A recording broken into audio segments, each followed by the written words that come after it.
Bem-vindos a mais um Psi, Diálogos e Afetos. Estamos retornando às atividades e hoje estamos aqui com a Janaína Costa, que é psicóloga, mãe, candomblessista, preta, escritora, musicista, para a gente conversar sobre muitas coisas. Vamos passar pelas masculinidades, pelas escrevivências, pela qualificação dela do mestrado e o livro que vai ser publicado. Então, prepara aí e vamos conversar. Bem-vinda, Jana. Obrigada. Isso é tudo muito novo para mim. Eu agradeço o convite. Espero contribuir. Para mim também é novo fazer isso presencialmente. Não era presencial, né? Não. É muito novo. E vamos descobrir como é que é isso agora, né? Como é que vai ser isso. E como de costume, eu sempre passo a palavra para o convidado começar falando e a gente vai batendo papo conforme vai decorrendo a conversa. Então vamos lá. Fiquei pensando sobre o que seria, o que está latente para discutir com você. Talvez por conta da atividade que a gente fez no abrigo, né? E aí situar o pessoal, eu sou psicóloga de um serviço de acolhimento institucional. E João foi fazer uma atividade lá, né, de reflexão, com foco nas masculinidades.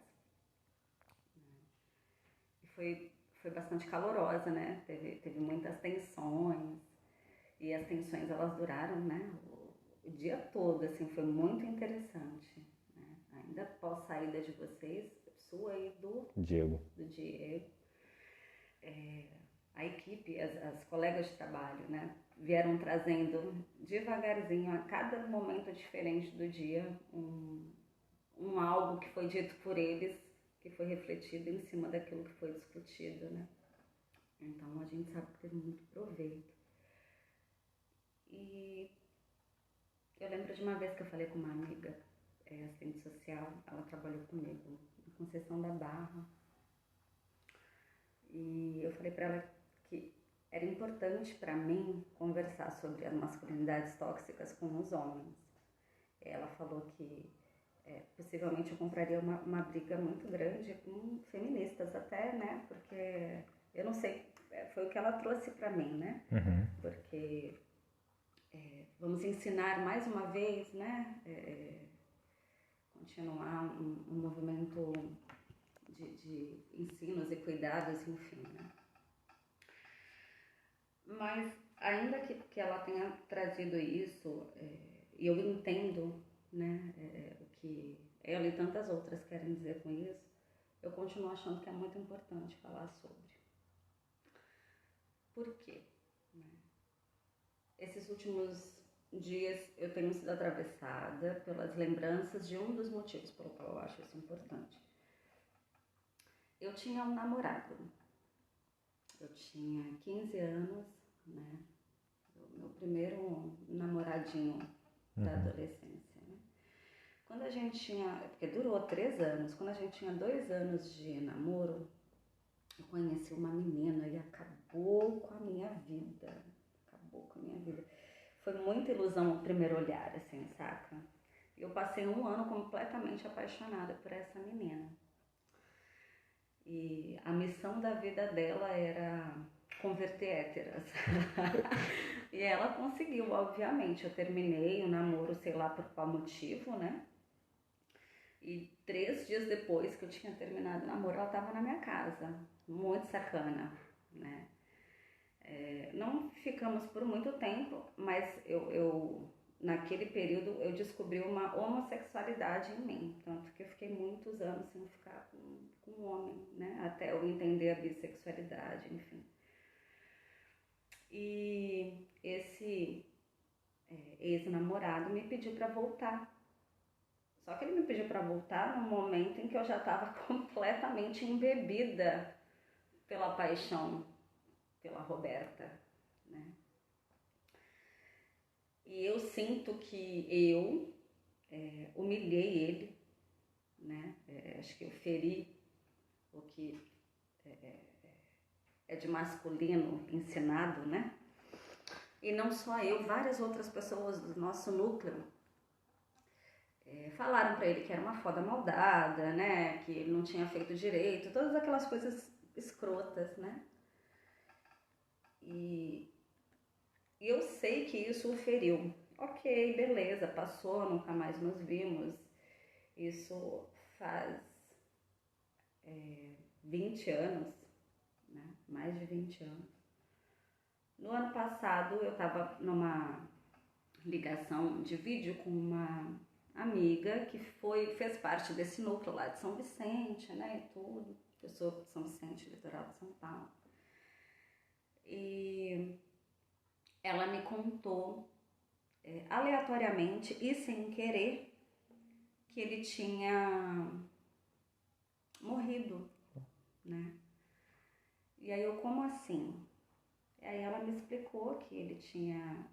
obviamente a ligação acabou depois disso, né? Mas ela me explicou que ele tinha se tornado policial militar e se casou, mudou para Suzano e ele matou a esposa, um feminicídio, né? Matou a companheira e em seguida se matou. E aí, ela tinha 3 filhos, né?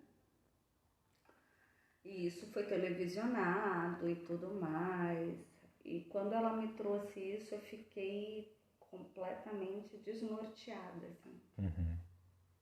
Porque muitas coisas passaram pela minha cabeça, muitas lembranças voltaram, né? Vívidas. E eu lembro que todo mundo achava que ele tinha algum transtorno. Ele tinha, sei lá, no mínimo uns olhares psicóticos, assim, né? Mas, independentemente da condição psíquica dele, eu comecei a pensar que aquele ódio que ele sentiu, aquele ciúme, porque foi por ciúme, porque eu fui fuçar reportagens, né? Eu descobri que eles discutiam por conta de ciúme, ele era muito ciumento, né? Eu descobri tudo isso e não tinha como não conectar a pessoa que ele se tornou ao que a gente viveu 20 anos atrás. Uhum. Então a misoginia que ele apresentou ali, ela foi construída por mim e por todas as outras pessoas que passaram pela nossa vida, que disseram que eu estava com uma mulher porque ele não trepava direito, porque ele foi uma foda maldada, que acabaram com o que ele tinha, né, sei lá, de lucidez, contribuíram significativamente para isso. E a raiva dele não era daquela mulher que infelizmente morreu. Era uma raiva de quem promoveu um sofrimento primário nele. Aquele tiro não era dela. Não foi ela que produziu aquele sofrimento nele. E aí, assim, quando eu trouxe essa reflexão pra galera, né, que eu conheci lá de São Vicente, pessoas da minha família, do meu núcleo, inclusive pra minha terapeuta, né, ela falou assim, você tá sendo muito dura, você precisa se perdoar, e a gente entrou num embate, né, terapêutico, obviamente, eu entendo tudo isso. Mas independentemente disso, a gente não pode negar a importância que teve na vida dele, tudo o que aconteceu na adolescência e o quanto que nós temos de responsabilidade nisso. Uhum. Então, como que a gente não fala sobre isso? Entendo o que você traz, assim. Você traz muitos pontos, assim, agora de princípio, né? Mas vamos lá. Eu entendo quando você traz essa questão da responsabilidade, assim, né? De tipo, você na adolescência namorou com ele, gerou esse sofrimento, mas eu não sei se você é responsável por isso. Eu não acho que eu seja Uhum. responsável, Uhum. mas eu acho que a nossa vida socialmente, as pessoas com as quais a gente convive, quando a gente fala que eu levo um pouquinho do outro Uhum. Uhum. comigo, né, e o outro leva um pouquinho meu com ele, é sobre isso. Sim. É sobre qual foi o pedacinho que você contribuiu. Uhum. É, Aí entendo. a minha terapeuta falou assim, né? Não foi você que puxou o gatilho. Eu falei, eu sei, eu sei. Mas eu estava lá naquele período. As minhas amigas, os meus amigos, a galera que a gente tocava junto, a gente estava lá. Houve uma produção ali, houve Uhum. uma Uhum. produção de subjetividade ali. E é inegável Não, essa sem sombra de produção, dúvida, sem sombra de dúvida. né? E é sobre essa produção. É claro que a gente fala de muitos outros pontos, né? Por exemplo, que foi uma coisa que eu falei com a minha amiga que veio me visitar esse mês. A família dele era toda tóxica, doente, o pai dele é extremamente machista, Uhum. né? Uhum. Abusivo, né? Violento com a mãe. Então existe uma história disso Sim. também, Ah. né? Uhum. Então são coisas para além, são Sim, coisas sim, para além, né? Então também faz parte do porquê que é importante conversar sim, sobre, com certeza. né? É um lance macro. Esse é um pedacinho da Uhum. minha do que me afetou, Sim, né? Porque me afetou profundamente. E do quanto a partir dessa afetação eu entendi que é importante falar sobre com os homens, uhum. sabe? E eu acho que era justamente assim nesse ponto que eu ia tocar, porque assim, na minha adolescência eu sofri bastante assim emocionalmente assim em relações amorosas, né? E nem por isso eu tô nesse caminho, sabe? Tipo, então assim, com certeza assim teve uma produção de subjetividade ali, mas eu acho que vai para além das relações que foram construídas ali naquele período também, né? Aí Mas você, elas são importantes, não, são né? muito importantes, muito importantes. Elas são definidoras de quem eu sou hoje. Sim. Desde as cicatrizes, Sim, né, até as flores sim, sim, germinadas, né? sim, certeza, certeza disso, assim. É, então eu acho que era mais esse ponto assim que eu queria trazer nesse sentido mesmo, porque assim, querendo ou não, é difícil a gente acertar um relacionamento amoroso. Claro, claro. É que eu acho E que nem sempre a gente tem maturidade para lidar com isso, sim, né? sim, E assim, nesse caso em específico, eu sei que ele já tinha um sofrimento psíquico, né? A gente já entendia que ele tinha um sofrimento psíquico. Mas em qual medida, e aí eu pensei em várias situações de feminicídio que tiveram, que sempre tem aqui nesse estado, né? Assim, é incrível. E toda vez que eu assisto alguma coisa, que eu sei de alguma coisa, eu fico pensando. Eu lembro de um que teve policial também, né? E, assim, é uma outra vertente de coisas que são possíveis discutir, né? Eu fiquei pensando na vontade que eu tinha, eu comentei isso com a Luzi, né? Luzi, minha orientadora. Que eu tinha vontade, tenho vontade, né, de saber como foi a produção dessas pessoas na infância, qual caminho, quais foram os caminhos, quais foram as produções, sabe? O que de afeto foi produzido, o que de cicatriz foi deixado. Porque eu acho que existe um caminho aí. E existe uma não condição de lidar com algumas feridas. É aquilo que a gente fala, né? Tipo, não é porque a meritocracia, não é porque eu sou da favela e eu consegui crescer que todo preto da favela tem que conseguir. Não é por aí, uhum, né? uhum, Então, eu acho que isso também cabe, saca? sim. E dá uma bela tese de doutorado, inclusive. Então, eu tô pensando nisso. Eu já falei isso com a Lu. Eu falei isso com a Lu. E eu acho que isso tem muito a ver com quando você traz a questão, né, dessa misoginia que é construída. Exato, exato. E aí a gente compreende, né, que é uma estrutura social, né, de manutenção desse poder do patriarcado. É, que de fato vem nesse sentido mesmo, assim, de rebaixar o outro para se sentir em cima, né? E isso é ensinado. O tempo todo. É ensinado o tempo todo. Então, essa construção, ou melhor, uma das formas de tentar resolver essa questão, né? Que assim vai demorar um pouco para resolver, mas eu acho que a principal forma de resolver essa questão é na educação das nossas crianças. Sim. Né? Eu acho que tem que vir da base. Porque mexer hoje, no atual, nas pessoas mais velhas, é um tanto mais difícil. É difícil, imagino que extremamente doloroso, né? Catastrófico para algumas pessoas. Eu entendo isso. Não que a gente não deva tentar fazer isso também, mas acho. Mas vai ser doído, vai. Sim, o exemplo disso foi a visita lá no abrigo, né? Sim, sim. Como mexeu.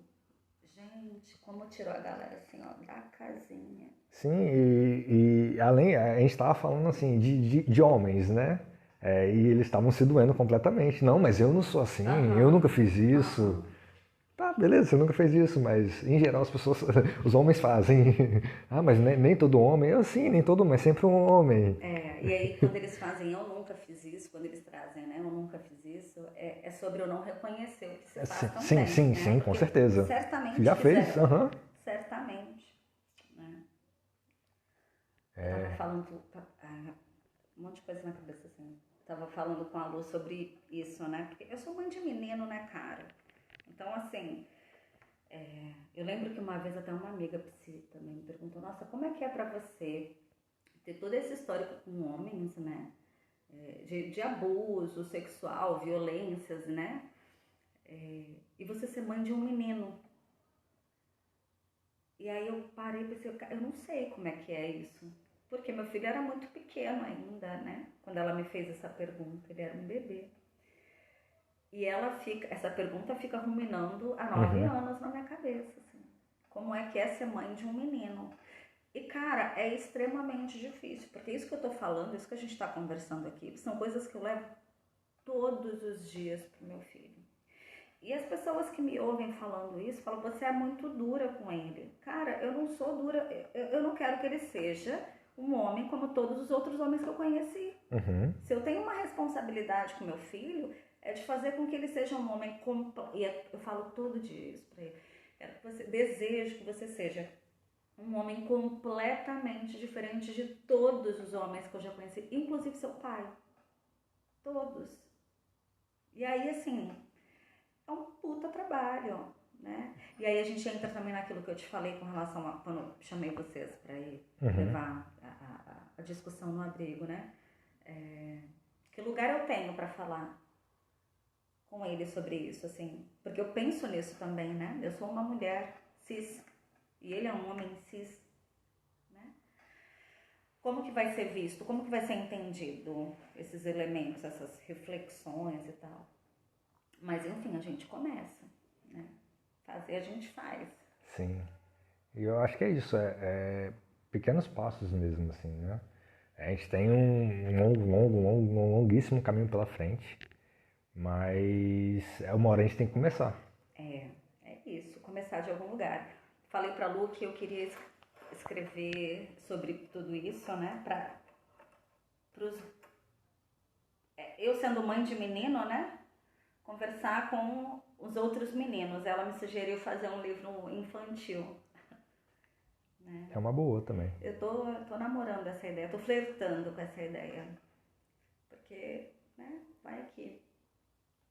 Pra falar com ele mesmo, né? De repente, falar com meu filho e com os outros meninos. Porque precisa começar. Sim. Né? Enfim. E quanto antes a gente começa trazendo essa discussão para as crianças, a maior probabilidade de que tenha um futuro diferente do que é a atualidade hoje, né? Porque é muito complicado E aí você trouxe no seu relato, né, a questão da zoação, né, que rolou com o seu ex lá da adolescência, né? Não tinha nada a ver uma coisa com a outra, né? Tipo, Não tinha nada a ver uma coisa com a outra. Mas existe uma potência nessa zoação, existe um ferimento sim, que causa nessa zoação que a gente leva para a vida sim, inteira. com certeza. E quando a gente. E essa época, a época da adolescência, é a época É de. terrível. É terrível. Tudo Exatamente, tem o tamanho do mundo. exatamente. E tudo vira motivo para chacota. Sim, sim, tudo. Tudo, tudo. Mas mexer com a virilidade. Sim.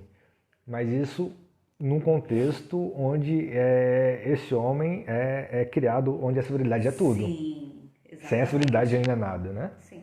E se a gente desconstrói esse conceito dessa virilidade ser tudo, vai ser uma reação completamente diferente. Vai ter outro peso. Talvez, primeiro, né? A começar que talvez esse tipo de contexto de zoação nem aconteça, Sim, né? E se acontecer, não vai ter, além de não ter o mesmo peso, pode ser levado para outro caminho completamente diferente no momento, no ato da zoação. Então, é um mundo de possibilidades, né? E a gente precisa construir um mundo onde essa virilidade não seja tudo, esse sim, poder fálico, falocêntrico, não seja tudo. sim, sim, sim, sim. E, e é um tanto quanto bizarro, assim, essa relação, sobretudo do falo, assim. Eu falo propriamente dito mesmo, né? Do pênis ali, né? Eu acho que tem uns 2 ou 3 domingos atrás, no forró. Esse forró eu fui embora mais cedo, né?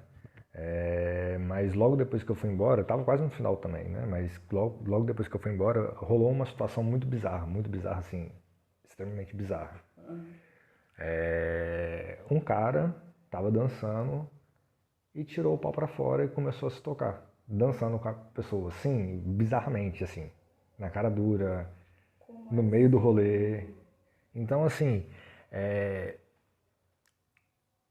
tem, tem tem uma questão nessa virilidade, nessa questão do falo, de querer mostrar, de querer se impor como aquele que domina mesmo, né?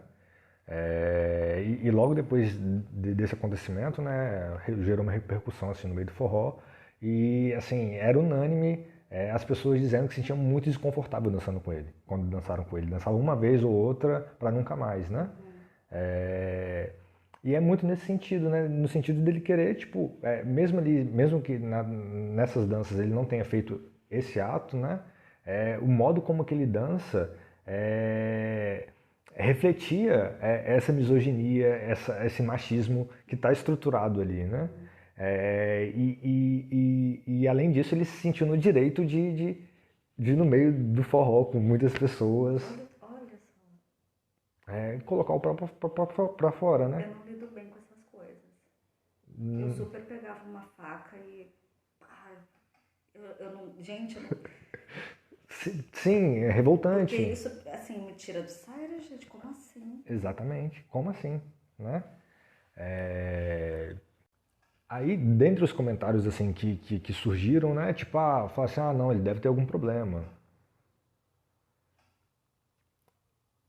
Eu não sei se necessariamente tem uma questão mental, neurodivergente nesse sentido, né? Eu acho que é o puro suco da sociedade mesmo, assim. Né? Não tem nada de tipo, não, ele tem algum problema, ele tem. Porque a gente erra nisso o tempo todo, né? A gente quer justificar ações como essa, Uhum, né? Justificando por questões psíquicas, questões neurológicas. Eu mesma falei, né, que desde o início, aquele meu antigo namoradinho sempre pareceu ser uhum, meio uhum. quase que esquizofrênico, né? Então, assim, e é um erro nosso, né? Porque na grande maioria das vezes não tem. Existe uma construção de misoginia mesmo, uma construção de ideia de poder. Sim. Então, se existe algum problema, se existe alguma doença, a doença é essa. E aí, a doença sendo essa, aí a gente chega num ponto que eu não sei, não, esquece o que eu ia falar, mas Ah, é porque não ia fazer sentido, porque eu entendi quando você disse que a doença é essa, mas assim, não é uma não é doença. uma doença, não é uma doença. Aham. Se existe, né? Se existe, é essa. E aí ela não é uma doença. Não é. Não é, É é uma uma construção. produção. Sim, é uma construção, é uma É uma construção. produção. Então, é isso. Se é uma construção, tem como desconstruir. Exatamente. Por mais Exatamente. difícil que seja, mas é possível desconstruir. E esse processo de desconstrução, ele é extremamente difícil. Sim, muito, Eu muito, faço muito. isso todos os dias sendo mãe de menino. Mesmo, Uhum. nas pequenas coisas. Meu filho, ele lava a cueca dele desde 1 ano e meio. Obviamente que ele lava muito sujo, depois eu tenho que lavar de novo, né, naquele período. Mas era sobre uma desconstrução. Uhum. Né? É sobre ele dar conta das suas roupas íntimas, do jeito que nós, mulheres, somos ensinadas desde sempre. Uhum. Né? É porque é uma questão de higiene, não é uma questão de gênero. Bom, deveria ser. Né? Ele aprendeu a fazer comida agora, né? Aos 9 anos. Então, ele faz a comidinha que eu já coloquei, orientei a acender fogo, como acender e tudo mais, né? Sob minha supervisão. Nossa, como assim? Né? É a Se vida. fosse uma menina, já Aham, estaria aham. fazendo, Uhum. né? Então, ele precisa saber, né? Não é porque ele não é uma menina, é porque ele vai viver sozinho, ele precisa saber comer, né? Ele Exatamente. limpa a casa, Uhum. ele lava o banheiro, ele passa pano na casa, ele faz tudo o que qualquer outra pessoa, qualquer Faria. outro Ser humano ser, funcional. exatamente, ele faz tudo. É engraçado que, assim, lá em casa tem eu e meu irmão, né? Somos dois homens lá em casa. E a gente sempre ajudou nas coisas, né? Sempre fez as coisas lá, né? Minha mãe sempre botava a gente pra lavar escada, lavar banheiro. É, Aí quando ela saía, assim, fazer comida, a gente dava um jeito lá, fazia um arroz com ovo, bem Aham, básico, mas fazia alguma coisa, né? aham. É, e ela sempre falou, né? Só veio 2 meninos, né? Tem que botar vocês pra trabalhar. Como se tivesse nascido uma menina, né? Ela ia trabalhar. E a gente não. Aham, É, E tipo, não, né? Tipo, e assim, né? Aí eu sou grato por ter só o meu irmão, aham, porque eu aprendi a fazer essas coisas, aham. né? Desde cedo, né? Eu faço essas coisas desde cedo. Então nunca foi uma questão para mim fazer essas atividades de qualquer pessoa normal funcional fazendo, Aham, né? aham. Que as atividades domésticas, né? E inclusive eu gosto muito de cozinhar. Assim, amo cozinhar, amo Ai, é cozinhar. sensacional. Eu acho tão bacana um cara que gosta de cozinhar, assim, acho muito legal. Meu filho gosta de cozinhar. Meu filho fez uma janta, né, básica, arroz, feijão, linguicinha frita, né? No dia seguinte ele falou, hoje eu quero comer macarrão com feijão. Então ele foi fazer macarrão. Sabe que é isso, Aham. sim. Ele não, pelo menos eu espero, né? Que ele não fale, não, eu fiz alguma coisa pra me virar. Não, eu fiz um puta prato, eu fiz aquilo que eu tava com vontade de Sim, comer. sim. Olha só que É maravilhoso. autonomia, né? Pô, isso é sensacional. Mas isso aqui, ó, tá vendo? Isso aqui não são luzes. Porque existe um trabalho gigantesco de desconstrução.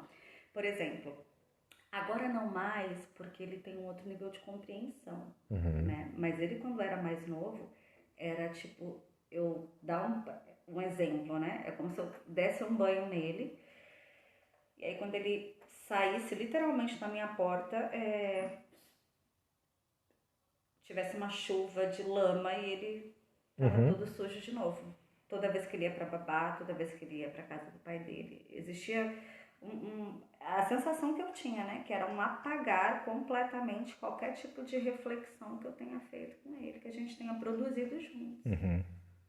Ele voltava pra casa outra criança, como se realmente nada tivesse perdurado, nada germinou.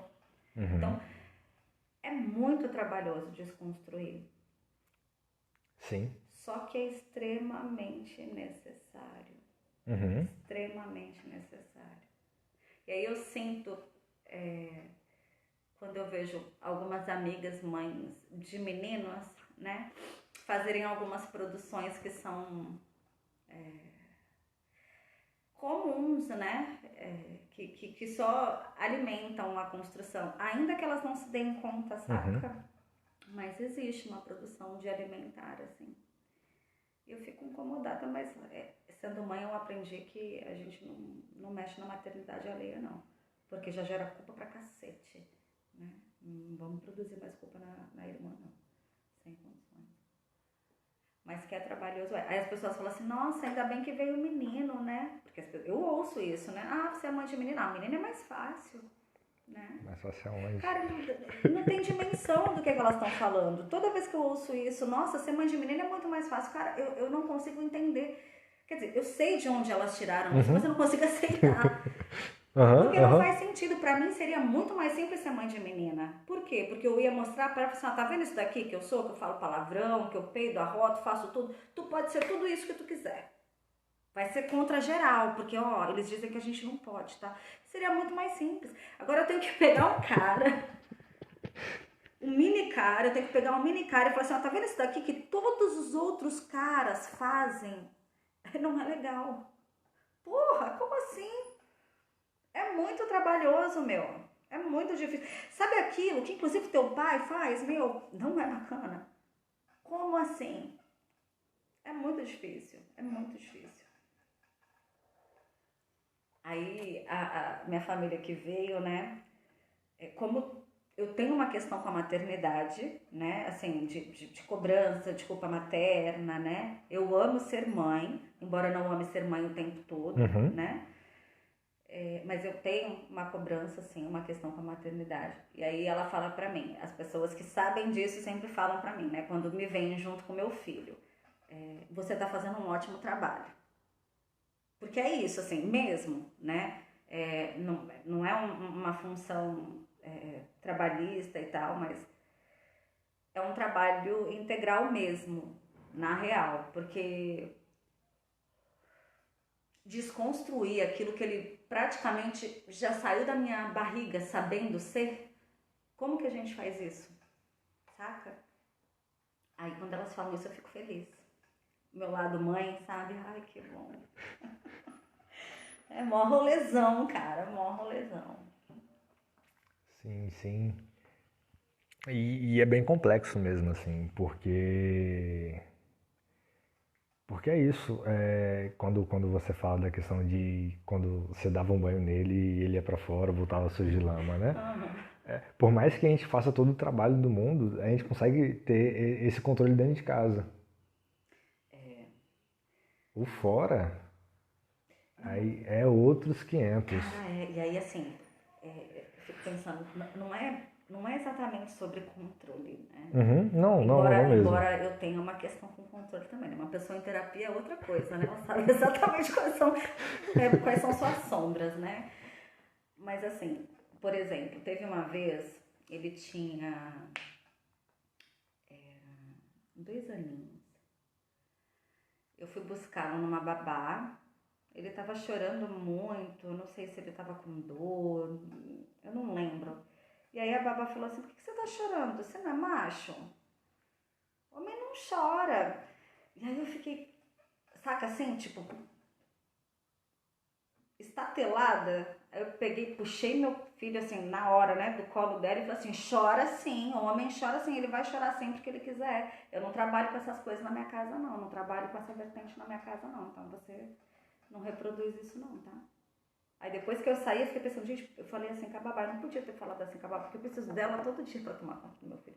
Mas eu não aguentei.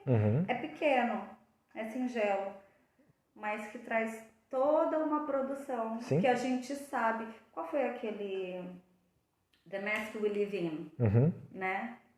Tá lá, um monte de homem, tá aí, um monte de homem que não consegue chorar. Anteontem um colega de trabalho, ex-contatinho também, né? Mas é tão difícil, aí eu vou falar que os homens se esforçam, cara, pra gente não gostar. Se esforçam. Eu tento ser bi, mas Caraca, mano, é muito difícil. Aí ele tava nervoso, sei lá com o quê.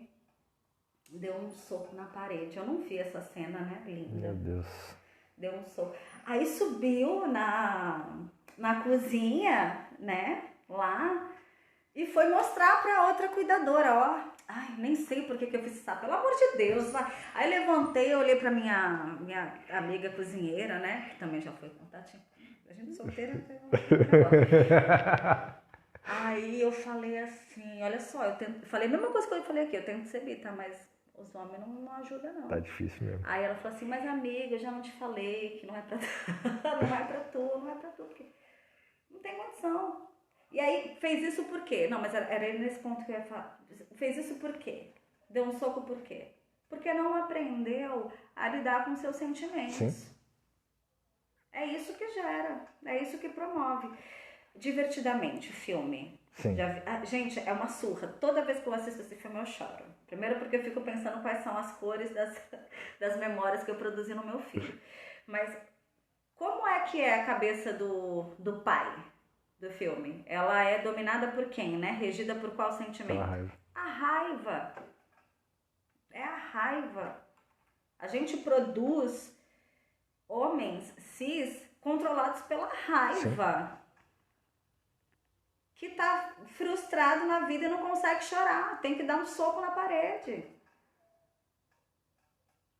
Ou tem que matar a companheira ou a ex-companheira. Exatamente. Mata porque não aceita qualquer tipo de fim. Porque não aceita que a pessoa pode ser o que ela quiser.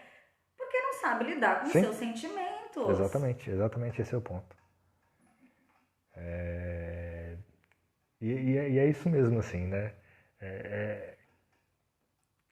A gente é ensinado pra gente, enquanto homem, que esse é o sentimento válido. Esse é o único sentimento possível. Exatamente. Então a gente só sabe, no geral, reproduzir esse sentimento. Uhum. Porque é o único que a gente aprendeu. O resto, o que sai disso, a gente não entende e canaliza como raiva depois, para sair de alguma forma, né? E aí tá o problema mesmo, né?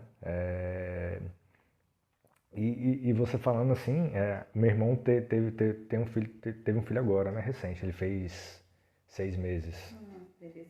Aí ele fica lá em casa dia sim, dia não, né? Que meu irmão trabalha todos os dias, né? De segunda a sábado, e minha cunhada trabalha de escala, dia sim, dia não, né? Aí no dia que ela tá trabalhando, ele fica lá em casa. E minha mãe vira e mexe, príncipe não chora, por que você tá chorando, príncipe? Desde pequenininho. Aí eu fico pensando, não, chora sim, mãe, deixa o menino chorar. É isso. Existe uma produção disso, né? Sim. Aí... É sistemático. E a consequência disso, ela é tenebrosa. Pensando nesse tipo de trabalho que eu tenho com o meu filho, né? De desconstrução, teve uma vez que ele estava chorando em casa, né? E a gente já tinha resolvido uma situação, né? Porque, né? Enfim, o caos tinha reinado, depois o caos parou de reinar, mas ele continuou chorando, né? E aí eu perguntei, tu tá chorando por quê? Ele, eu agora não posso chorar? Eu falei, claro que você pode chorar, então chora. E saí, deixei ele chorando. Ele quer chorar, ele vai chorar. Uhum. Né? E aí, assim, depois eu saí, virei e fui rir, né? Pensando, tá, é isso, né? Deu ponto, né? Deu certo, né? Ele sabe que ele pode chorar, né? Olha só, cara. É muito cabelo branco, malandro. Mas esse relato é muito potente, muito potente.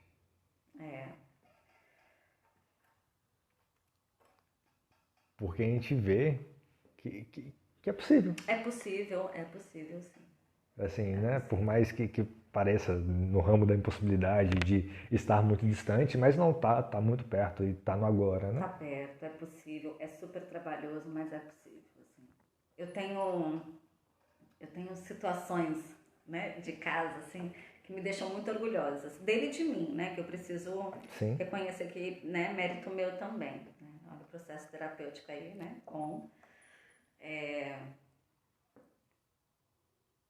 Ele tinha uma questão de controle, né?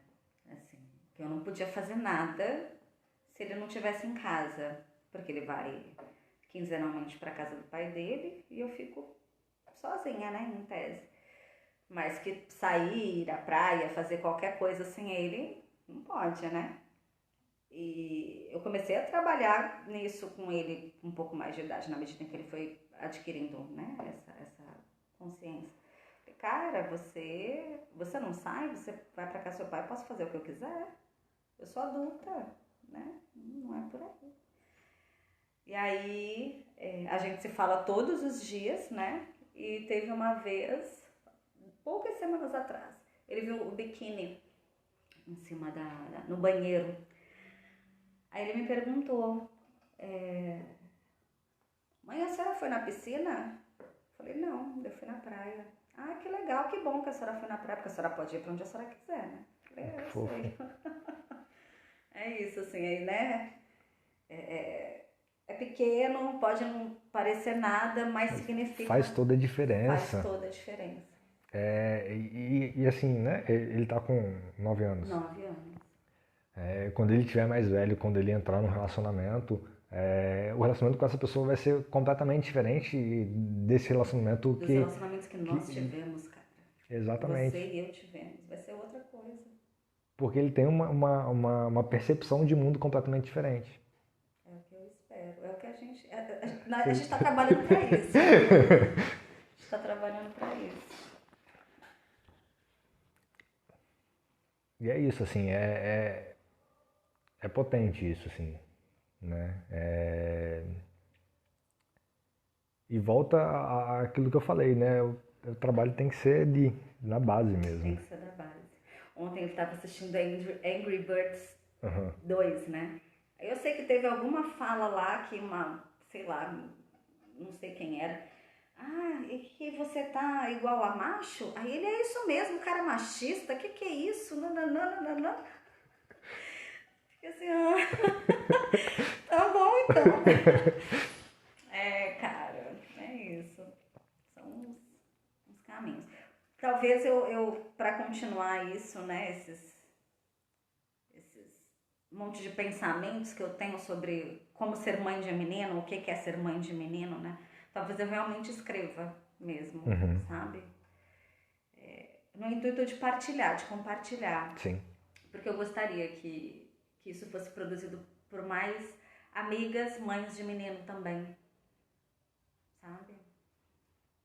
É um puta trabalho, mas tem uns resultados bacanas. Sim. Pois é por isso que é importante conversar sobre masculinidades com os homens. Completamente, sim. E para além de pensando assim, né, nessa conversa com homens, né, a gente vai ter diversos homens para conversar. Desde homens idosos, homens adultos, homens jovens e homens crianças, né? E de fato tem que conversar com todos eles. E eu penso assim que aí vocês enquanto mulheres que estão dispostas a fazer esse diálogo, né? Conversar com quem vocês quiserem conversar, né? Não no sentido de ter essa obrigação de fazer isso, de pegar na mão para ensinar, né? Trazendo aquele comentário que você trouxe no início, né? Tipo, não é essa questão. Mas é uma questão mesmo de produção de uma nova subjetividade. Sim. Mas aí se eu estou disposta a fazer, você faz. Se não está disposta, não faz. Assim como se a pessoa não estiver disposta, se o cara não estiver disposto a receber, também não recebe. Sim. Como esse, né, contatinho que deu soco na parede, né? É isso. Não existe muita disposição para receber, né? Por isso que hoje ele não é contatinho. Quem perde é ele. Eu também acho, mas enfim.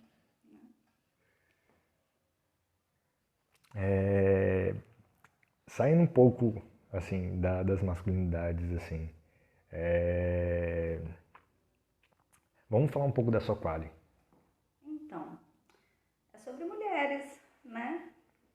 acho que as discussões de gênero estão aí, né? Então,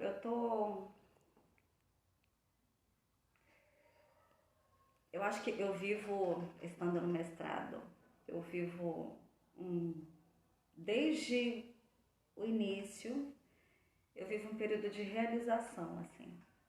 Eu ainda sorrio quando eu digo que eu tô aquele sorriso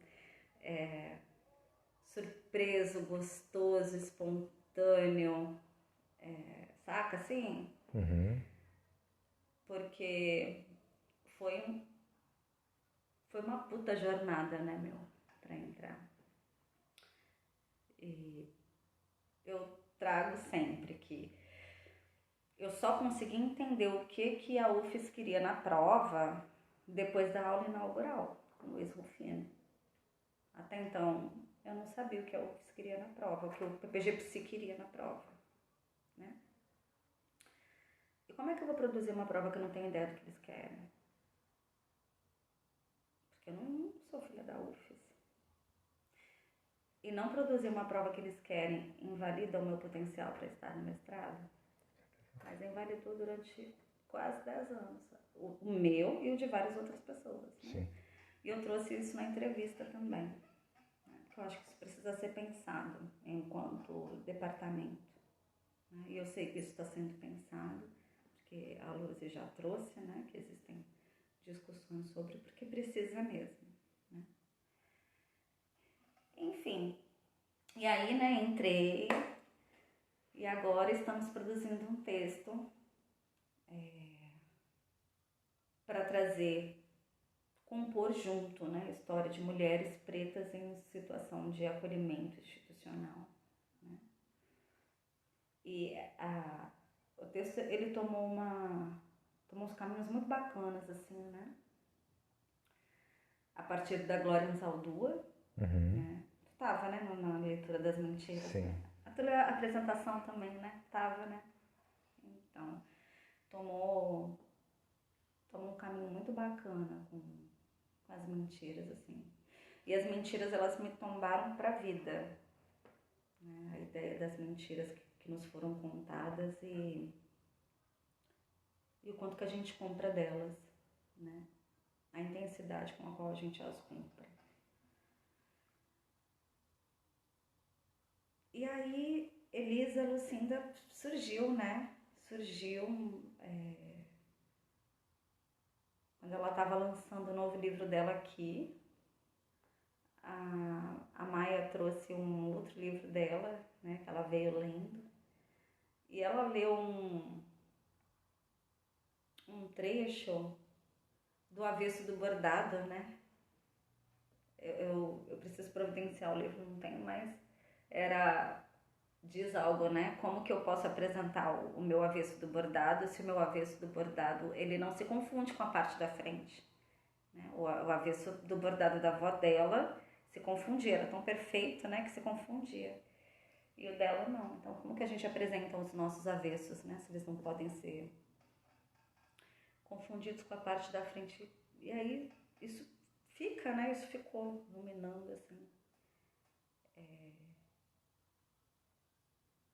Aí nós decidimos, né? Porque é um caminhar meio de luz, né? Nós decidimos devolver essas mentiras, né? Essas mentiras que a gente comprou durante tanto tempo. Nós e elas, né? Que compõem a pesquisa, né? Com a gente. Compõem o texto. E além de devolver as mentiras, né, o que seriam essas devoluções? Seriam as verdades, né? E a gente entende que não é sobre as verdades, né? É sobre o avesso, né? É sobre um outro lado, né? Um lado que não se confunde com o que está posto lá, com o que está apresentado. É uma outra coisa, uma coisa outra, né? E é muito bacana, tá legal, sabe? Tá uma construção legal. Conceição, preciso dizer, né, que Conceição, ela está nessa caminhada, né? O caminho metodológico é a escrevivência, né? Afinal de contas, nós elas e eu somos mulheres pretas, né? Então, nada mais justo do que, nada mais digno, né? Do que trazê-la para compor essa caminhada conosco. Acho que é isso, né? Do dia que você leu alguns trechos, assim, o trecho da sua apresentação, que você falava, assim, trazia várias questões que tá na sua qualificação, né? Batia muito forte em mim. Porque por mais que lá em casa meu pai sempre acreditou assim e apostava na educação, né? E incentivava muita gente para estar numa graduação, no ensino superior. Na rua não era essa a mentira que colava pra gente, né? Ainda mais enquanto um homem preto. E o processo de entrar na graduação também foi um processo muito demorado, né? Foram 5 anos tentando. 5 anos ali fazendo Enem e tentando, e tentando, e tentando.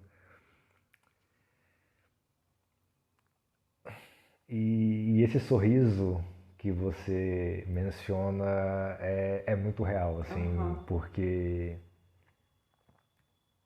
às vezes é difícil acreditar que a gente está aqui. Cara, como é? Porque essas mentiras colam, sabe? E ficam bem grudadas na gente, né? Então, sempre. Aí mesmo estando aqui, mesmo já tendo passado, vez ou outra, vem pensamentos, vem algo no sentido de tipo de não é meu lugar aqui, não mereço estar aqui. E aí é outra mentira que tá sendo colada, né?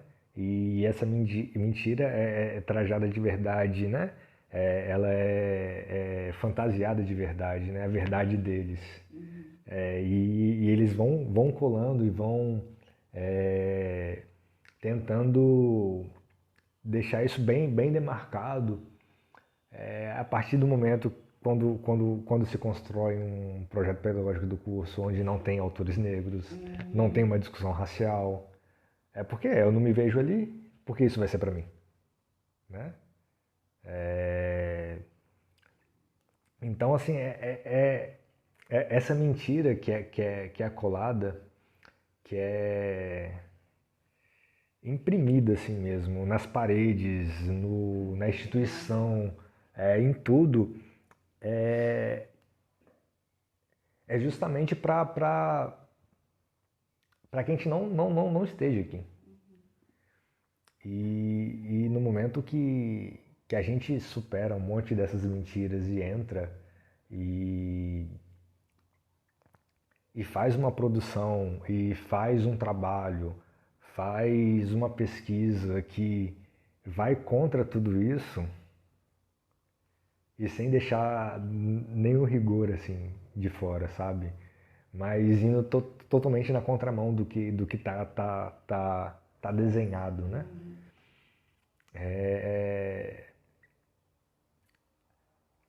Aí a gente abala essa estrutura. Abala essa porra. É isso, né? A gente não veio nesse mundo a passeio. Não mesmo. Então vamos abalar essa porra.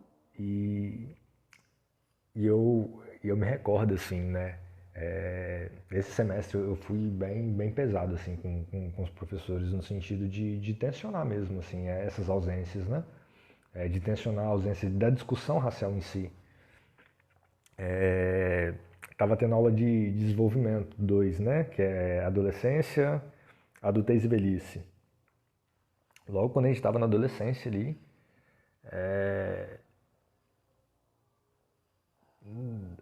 hora nenhuma sequer foi mencionado, assim, um adolescente negro. Adolescência branca, né? Aham. Aí, assim... Aula do desenvolvimento caucasiano.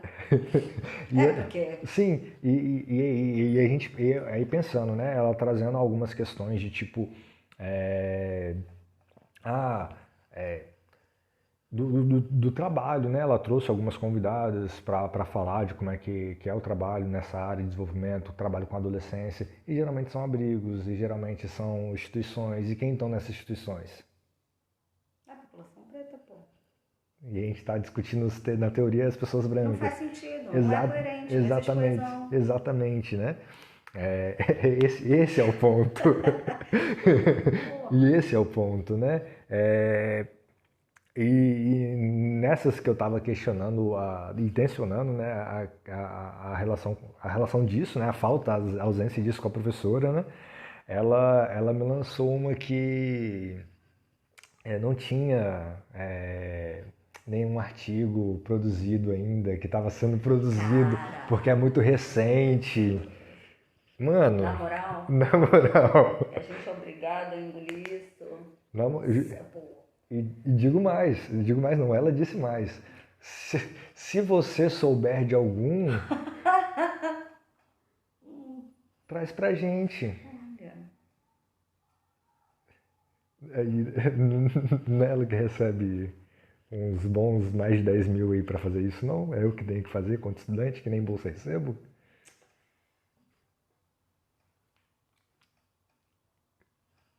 Então, assim, e eu tensionava, assim, toda aula. cara, é muito difícil engolir isso. E era, É assim, muito difícil não tensionar isso, não existe, uhum, cara. uhum. Como não tensionar? Não tem como não trazer isso pra discussão. A vontade que dá é de sair da casinha, né? Então, assim, é realmente, né? Tipo, como é que a gente vai discutir a adolescência na psicologia e ela traz um referencial que não tem essa adolescência preta. E a gente sabe quem são os adolescentes que estão nos abrigos, os adolescentes que vão ser atendidos pelos psicólogos, né? Que não vai ser só clínica. Porque na clínica, aí eu entendo, né? Porque é Vai uma ser. parada muito elitizada, aí assim, aí vão ter as pessoas Aham. brancas lá. Mas e fora da clínica? Cara, assim, dizer que não tem. Não, muito absurdo. Ela podia falar que eu não sabia, que não conhecia. Mas ela falou, não tem. Tipo, não tem, tá sendo produzido Tá ainda. sendo produzido ainda. Porque é muito recente. É complicado, cara, é complicado. Eu vi um negócio, até compartilhei no Instagram. Eu não sei quem é a mulher. Uma mulher branca, e ela tá numa palestra para pessoas brancas, e ela fala assim: eu queria que. Eu quero que se levante as pessoas brancas aqui que desejam ser tratadas como os pretos. Uhum. Né? Todo mundo ficou sentado e tal. Não, como assim, né? Então vocês sabem o que está acontecendo, né? Porque se vocês não querem ser tratados igual, é porque vocês sabem o que está acontecendo, né? É uma puta de uma mentira absurda dizer que não existe, que não sabe, que não. É sobre ignorância pura, né? Por prazer. Porque eu acho que existe um prazer de ignorar, né? Senão a gente quebra com a supremacia, né? Sim, sim, também. Eu acho que tem esse lado do prazer, mas eu acho que tem um lugar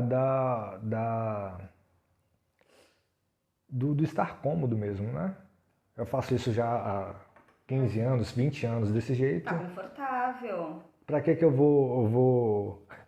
vou trazer esse trem novo aí Então, que é não é isso. novo, né? É isso. Quando eu digo prazer, é exatamente isso. É trazer uma coisa nova, é sair do que é cômodo, do que é confortável e, portanto, gera algum tipo de prazer, né? Um conforto que é Sim. confortável, tá bom, né? Eu não quero sair desse lugar de conforto, vai ser trabalhoso. Eu não sou nem preta. Não é isso? É isso. Não vai ser interessante pra mim, não vai mudar minha vida. Foda-se. Meus descendentes são pretos? Não são. Não são, então. Foda-se, né? Falou, então.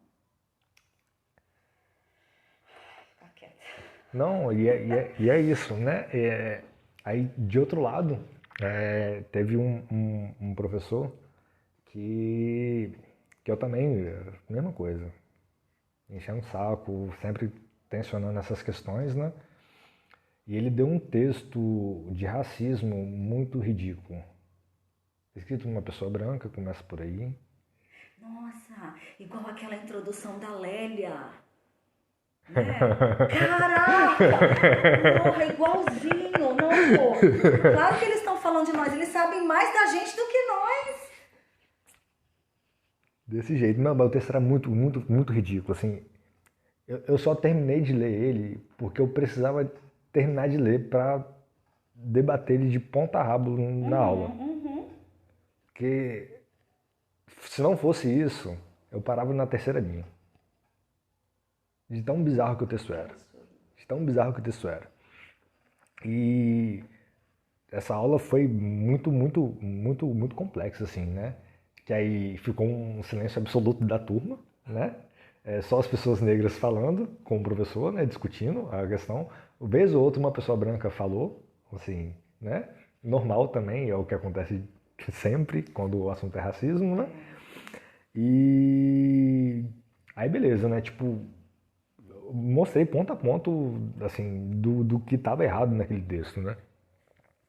E um tempo depois, uns meses depois, mais perto do final do período, o professor ele redeu essa aula de racismo. E aí ele trouxe como base o Silvio Almeida, para poder falar dentro da abordagem lá, que era análise de comportamento, né? Não que ajude muita coisa para mas assim, né? A aula melhorou assim de menos 1.000 para 100. Não, cara, o fato de ele ter revisto já diz muito, né? Diz muito. Sim. Você falou um negócio, né, que como sempre quando a gente fala sobre racismo, só as pessoas pretas falam, né? Eu tenho um amigo branco, do olho claro, né? Uhum. E aí quando a gente tá junto, inevitavelmente eu trago esse tema, né?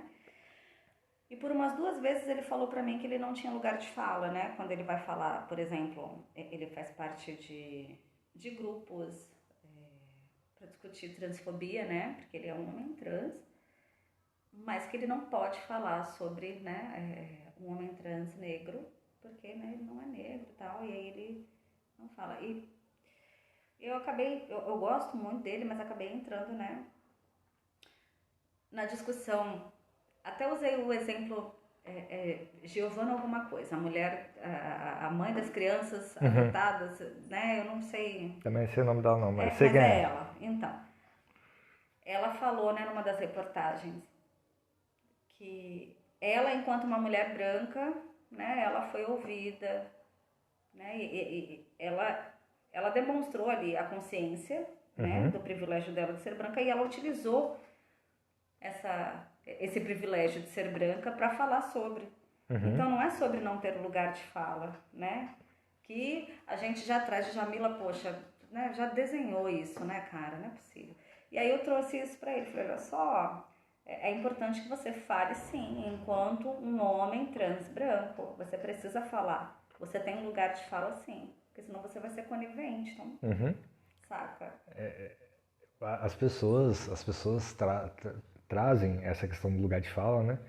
Tipo assim, ele começa a ser falado assim a partir do livro, mas as pessoas não leram o livro. Tipo, lugar de fala, né? Mas é entender de onde você está falando. Não é, eu não posso falar sobre outras realidades. Exato. Eu posso falar, mas a partir do meu lugar, aí no meu lugar aqui, eu enquanto homem preto, Exato. eu posso falar de outras realidades, mas a partir do meu ponto de vista, daquilo que cabe a mim, né? E não que eu não posso falar, não posso dialogar sobre as coisas, né? Pois não é isso. Eu acho que acabam tomando de uma maneira confortável. Sim. Né? para deixar mais desconfortável. Que ele ficou desconfortável depois, mas eu tenho um carinho gigantesco por ele, por isso que eu produzi esse desconforto. Se eu não gostasse, eu não tinha produzido. E é isso. E é isso mesmo, assim, né? A gente tem que falar sobre tudo. Porque se a gente não fala, quem vai falar? Né? E aí não no sentido de, tipo, de que as pessoas não estão falando, né? Mas no nosso ciclo, tem alguém que fale? Se você não falar? Pois é, não. Né? Sobre o candomblé, por exemplo, eu trabalho num lugar que, além de todas as pessoas serem cristãs, a maior parte é evangélica, né? Então, a expressão fazer macumba para não sei o que lá, né, é a rodo, né? E quando eles me veem chegando sexta-feira de branco, cumprindo meu preceito, né, não comendo determinadas coisas, eles veem uma outra religião que, na verdade, tem diretrizes semelhantes, né, de preceitos e de, né, práticas das cristãs e, saca, assim, tipo, existiu um novo olhar, né, obrigatoriamente, né, porque eu faço engolir lá, né, mas é isso, a gente Sim. precisa falar, a gente tem que fazer engolir, né. E eu acho que é a partir desse ponto, né? E quando a gente fala de outras realidades que não é a nossa, a gente não pode simplesmente falar como se a gente fosse o protagonista daquilo, né? Mas sempre estar bem referenciado, embasado com outras pessoas, as pessoas que vivem dessa realidade para, ó, tal pessoa. Não é você tomar a frente daquilo, né? E falar como se fosse a sua dor, a sua vivência, né? É diferente disso. É um pouco do que a gente tenta trazer na pesquisa, né? Exatamente isso. Não é falar pelo outro, né? É falar com. Falar com. Né? Falar com. É sobre isso.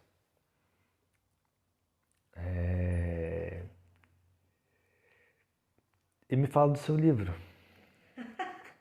Trabalho com datas. Então, datas, março de 2023. Então, o livro é um... Eu comecei a escrever o livro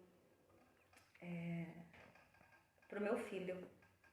Vocês viram que eu tenho uma relação, né, com a minha maternidade, com o meu filho, assim. Eu comecei a escrever para ele. E aí começou a tomar uma outra direção, né? E aí eu passei a escrever o livro para mim, né? Embora eu deseje que ele leia para ele saber quem eu sou, né? E é mó legal. É mó legal, assim. Não posso deixar de dizer que é autobiográfico, né?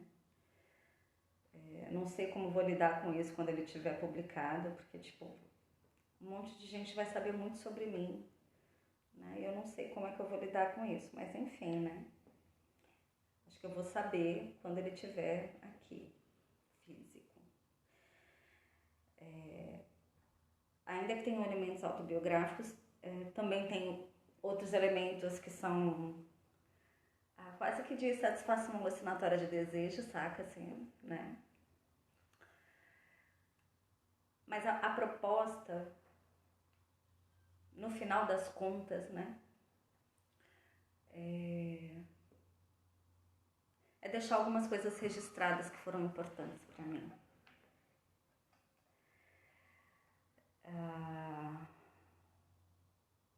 Como lidar com a adoção, o que significa a adoção, né? Já que eu sou uma criança adotada, né? Sou uma criança adotada, fui uma criança adotada, sou uma adulta adotada hoje. Porque eu fui adotada 2 vezes, né? Quando meus pais faleceram, a mãe do baterista da minha banda me adotou. Eu já tinha 20 e alguns anos, então sou uma adulta adotada mesmo, né? Eu tenho uma mandrinha, que foi a que veio aqui, né? Sobre sofrimento infantil, né? Abuso sexual que vem de casa, né? Então, a proposta é... Eu quis jogar algumas merdas no ventilador, né? Mesmo. Foi um livro catártico, muito catártico. E eu costumo dizer que eu acho que todo mundo devia escrever um livro. Por quê? Porque existem coisas que foram produzidas na tua vida que só tu pode trazer. E com certeza vai contribuir para o crescimento, para o aprendizado de alguém. A gente é capaz de produzir, né, de auxiliar qualquer pessoa sempre, né? A partir das nossas experiências, das nossas vivências. Então, acho que todos nós temos elemento para escrever um livro. Então, fica aqui, escreva um livro, sabe? É sério, sabe? Porque saem coisas, assim, saem coisas que são muito legais, muito, muito potentes, muito potentes. No final das contas, como diz a Lu, é um livro escrevivente, né? Eu não tinha me dado conta, porque quando eu comecei a escrever, eu não tinha conhecido Conceição. Ainda não conhecia Conceição. E mesmo sem conhecê-la, lá estava ela, nas páginas, né? Muito bacana, muito poético isso. Bacana, muito bacana. Quero lê-lo. Ai, obrigada. Vai rolar. Março é logo ali. Logo ali. Inclusive, essa situação do meu ex, ela também está no livro, né? Que é importante falar sobre, assim. Então, eu fiz recortes daquilo que é importante, que eu acho que é importante trazer, né? Uma das outras coisas, assim, que eu queria deixar registrada, né? É a relação do meu pai e da minha mãe. Eles tiveram um casamento muito bonito. Não foi sempre flores. Minha mãe mandou meu pai tomar no cu muitas vezes, porque eles trabalhavam juntos, né? Mas eu aprendi tanto com eles, assim, sobre como que deveria ser uma relação afetivo-romântica, sabe? O meu pai, ele abraçou o sonho da minha mãe e a minha mãe abraçou o sonho do meu pai. Minha mãe queria ser mãe. Então, durante os 8 primeiros anos de casamento, ela engravidou 3 vezes e teve 3 abortos, né? E meu pai curtia ela, eles viajavam e tudo, mas ela queria ser mãe. E aí eu surgi na vida deles. Meu pai não queria ser pai, meu pai queria deixar minha mãe feliz. Mas o que ele queria era ser dono do próprio negócio dele, ele queria um restaurante. E aí a minha mãe virou cozinheira do restaurante dele. E foi assim que eles morreram. Meu pai morreu sendo meu pai e minha mãe morreu sendo o cozinheiro do restaurante dele. Foi literalmente um abraçou o sonho do outro. E eu acho que isso é lindo e extremamente raro, saca? Extremamente raro. Então, eu trago no livro várias cenas, assim, de como que isso foi construído, saca? Porque eu acho que isso merece ser contado. Com certeza, com certeza. É bonito, é muito bonito. Não tenho o que falar. É foda, é potente. E eu tive o prazer de viver essa história, né? De ter sido escolhida para viver essa história com eles, assim. É claro que isso me deixa numa situação muito delicada de ser extremamente exigente com as pessoas que vierem para minha vida, porque eu sei exatamente o tipo de relacionamento que eu quero, né? Que é minimamente que a gente cumpra os nossos sonhos, né? E aí a gente fica no sal, porque isso é raro. Sim. Isso é raro, muito raro. Infelizmente. Mas eu vivi isso e sou grata. Aí eles assim, tipo, é real, saca? Existe de verdade. Sabe, assim? Uhum. Então é bacana. Isso era merecido, era muito merecido contar. Com certeza, com certeza. E qual é o título do livro? Se é que pode contar. Escrevi Vendo Memórias com Dandara. Fica a dica Dandara. aí. Março, procurem e comprem. Isso aí, gente. É isso. Você quer falar mais alguma coisa? Quer trazer mais alguma coisa? Quero agradecer. Eu espero que tenha sido bacana, né? Espero que esse alinhavo tenha sido interessante, né? E é isso, né? Vamos seguir, resistência, vamos fazer barulho, Muito. né? Vamos escrever o que esse povo diz que não tem aí, que a gente sabe que tem, mas vamos esfregar na cara deles, né? É isso. Então aí. É isso. Eu que agradeço, assim, por você ter aceitado o convite. E a conversa foi muito, muito bacana. Ai, que Assim, bom. muito bom estar aqui conversando com você.